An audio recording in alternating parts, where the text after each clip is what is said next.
वाढत्या वीज दरांमुळे त्रस्त असलेल्या नागरिकांना आता मोठा दिलासा मिळणार आहे, कारण येत्या 1 एप्रिलपासून वीज दरात घट होतीये, वीज स्वस्त होणार आहे।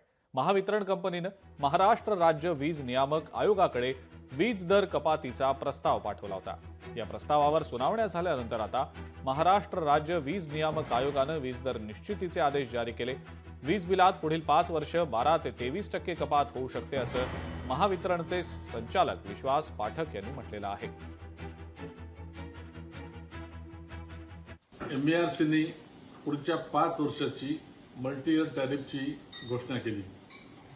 त्या घोषणेनुसार रेसिडेन्शियल, कमर्शियल, इंडस्ट्रियल सर्वांना पुढील 5 वर्षामध्ये काही ना काही प्रमाणामध्ये सूट मिळते आहे, रिलीफ मिळतं आहे।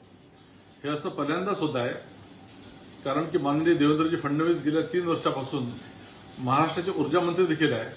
त्यांच्या प्रयत्नांनी पहिल्यांदा महाराष्ट्रामध्ये विजेचे दर हे कमी होणार आहे, अन्यथा विजेचे दर हे दरवर्षी वाढतच जातात, हा इतिहास आहे।